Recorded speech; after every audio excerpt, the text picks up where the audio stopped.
All right, just gonna wing it. I think today it's time to let go of Instagram.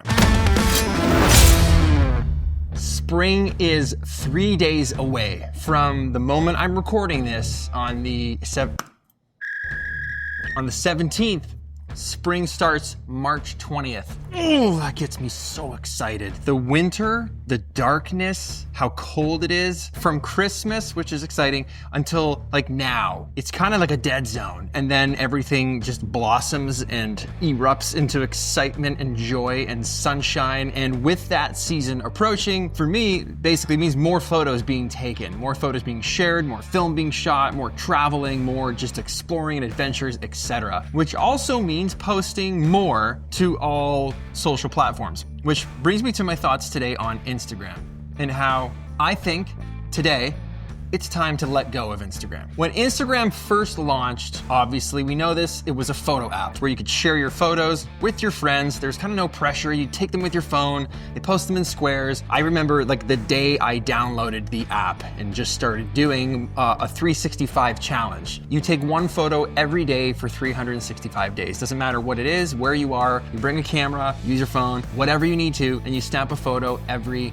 single day. I had a blog at one point, and I remember trying to upload pictures to my blog every single day to do the 365 challenge, and that was tough. And the point is to kind of keep up the rhythm and don't miss a day. If you miss a day, you start over. And one day a friend of mine recommended I try this app, and I figured, oh my gosh, the caption could just be the number of the photos. I used Instagram to do that. It made it so much easier. So there was no pressure. There's no, how does my profile look? There's no stories, there's no reels, there's no videos, there's no carousels, there's nothing. Singular photos. But what it did is it gave you a place to post your stuff. You didn't have to make a website. You didn't have to put it on the blog. You didn't have to figure out a way for people to see your work. It was just right there, and it made it easy and accessible, and people from all over the world could see what you were doing, and it was fun, and your friends could see it, and it was very handy, because up until then, there was nothing really like that. If you want to count Flickr or 500px, I guess those were photo sharing websites. Flickr.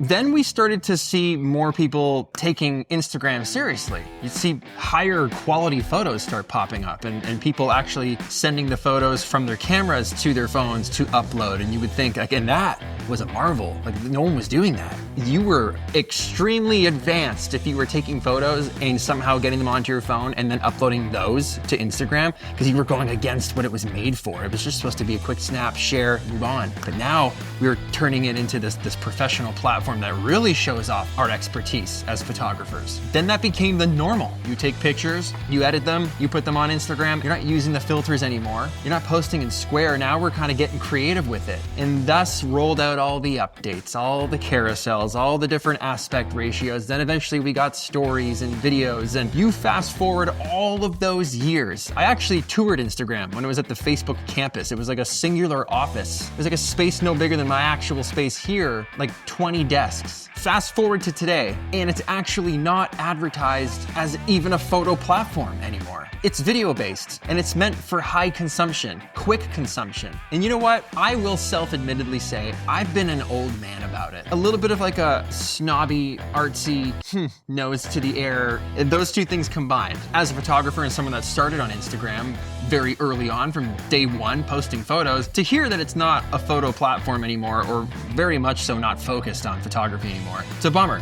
Even though I make videos for a living here on YouTube, that's not what I use Instagram for, and I don't want to use it for that. That was my mindset. I refuse, I won't do this. I don't want to make reels, that's not what I do. I'm not playing the game. And that was kind of the mentality I took into just my application towards using that app up until, I want to say, this year, 2025. I taught on this channel how to make your grid look good, and I feel like all those things were relevant because at the time, that's what it was being used for, but those things don't really apply that much anymore. I still spend so much time curating my profile, but the reality is no one actually goes to your profile anymore to look at it. The only people that are really going to my profile to look at it are the friends that I'm sending because I want their opinions if my grid looks pretty good, or if the most recent photo matches, or how's the flow look? Or what do you think of these pinned photos? Those people are going to the account because I'm sending them there, but the reality of the situation is people are opening the app, you're checking stories, you're swiping through reels.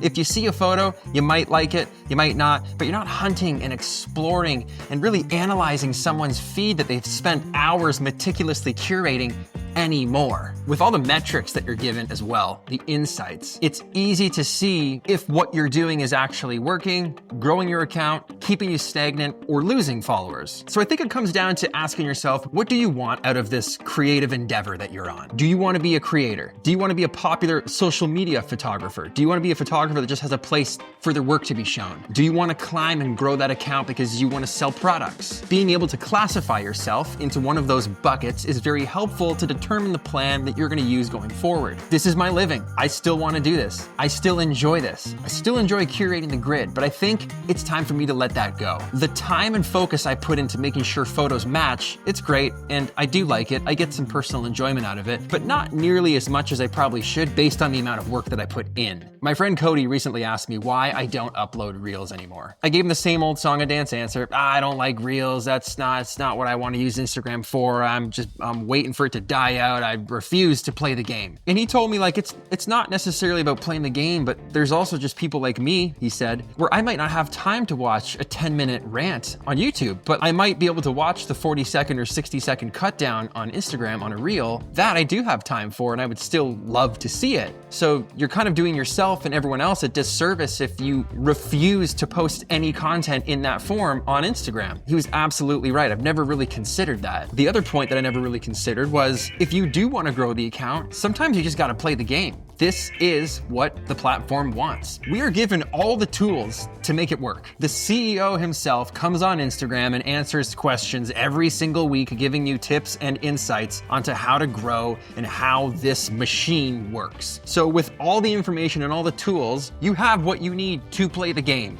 in this day and age. So I think personally for me, I would like to play the game more than I have been in the past. I think letting go of the perfectionism, and this goes across the spectrum of art, I really do feel there's time and place for it, but I feel like letting go of that perfectionism really blossoms your authenticity and connects you further and deeper to the audience that is consuming your content. I think when it's just banger photos or beautiful, perfect, crisp works of art, meticulously curated across the grid every single time, it becomes a bit far removed, a little bit cold, impersonal, to the point where it kind of just looks like a calendar that you're flipping through. There's no identity in it. There's no personality in it. Sure, they're your photos and the colors match and the seasons all line up, and that's great, but that's probably just satiating your tastes more than anyone else's. And it's been really hard for me as an artist to just and to this day I haven't really done it, but post a selfie or just post a photo of me and some friends or a picture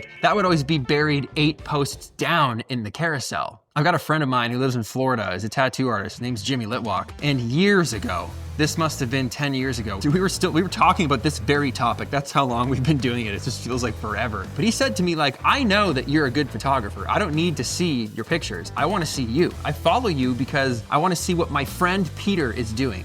Where is my friend? What's he up to? What's he having fun with? What gets him going? That's what I want to see on Peter McKinnon's Instagram account. I don't necessarily need to see how good of a photographer you are or how good you can curate or lay out an Instagram grid. 10 years ago, that advice still works today. There is nothing wrong with having a beautiful looking layout, a beautiful portfolio, a beautiful body of work. You know, when someone lands on your page and they want to see what kind of photographer you are, I think it's good to have that presented to people. But I don't think it's smart to have it so well presented that it comes at the cost of communicating your human side. After all, this is social media. I think the weight that could be lifted on so many creators could be substantial if we just loosened a little bit, just dropped our shoulders and enjoyed the platform for the social aspect while communicating our passion for art, but also communicating our human side. That's what I was just thinking about this morning. I was kind of thinking about that over the weekend. I was writing some of it down in my notebook here, and I just thought, you know what? I would love to go over that today. Have a great week. I have 4 videos to make right now, so this was just a bonus. I should now start the other things. One foot in front of the other. See ya.